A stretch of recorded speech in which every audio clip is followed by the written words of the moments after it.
পৃথিবীর সব দেশে বাস চলে রাস্তার উপর দিয়ে, আর আমাদের দেশে বাস চলে একে অপরের গায়ের উপর দিয়ে।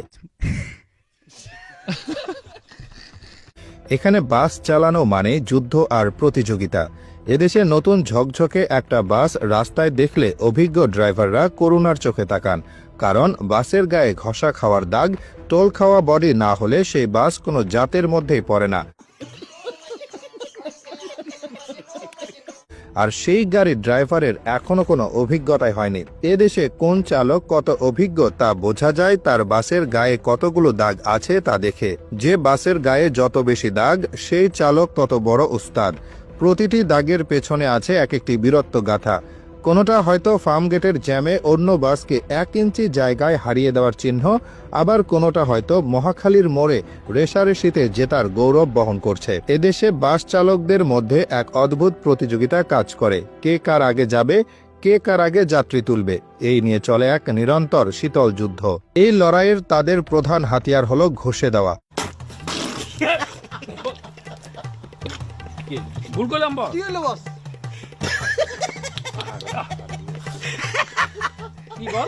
দুটো বাসের মধ্যে যখন এক সুতার ব্যবধানও থাকে না, তখন আমাদের দেশের চালকেরা সেখান দিয়ে গাড়ি চালিয়ে দেন।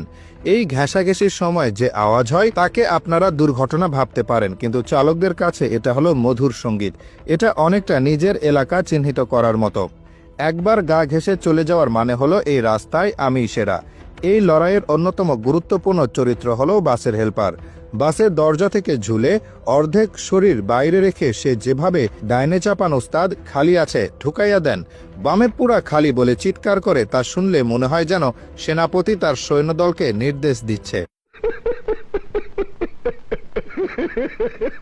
ড্রাইভার আর হেল্পারের এই বোঝাপড়া এতটাই নিখুঁত যে ড্রাইভার চোখ বন্ধ করেও হেল্পারের নির্দেশে বাসকে এমন সব সরু গলি দিয়ে বের করে আনতে পারেন যা পদার্থবিজ্ঞানের সব সূত্রকে হার মানায়।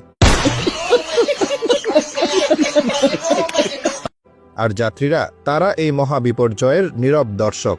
এদেশে লোকাল বাসে চড়ার অভিজ্ঞতা অনেকটা রোলার কোস্টারে চড়ার মতো, তবে এখানে কোনো সিট বেল্ট থাকে না। আর কোচ বাসে চড়ার অভিজ্ঞতা অনেকটা রকেটে চড়ার মতো। হঠাৎ ব্রেক কষলে আপনি নিউটনের প্রথম সূত্র হাতে কলমে শিখতে পারবেন।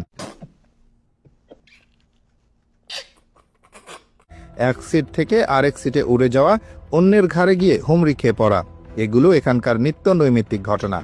যাত্রীরাও সময়ের সাথে সাথে মানিয়ে নিয়েছেন। এখন আর তারা চমকে যান না, বরং শক্ত করে কিছু একটা ধরে বানরের মতো ঝুলে থাকেন আর মনে মনে দোয়া দুরুদ পড়তে থাকেন।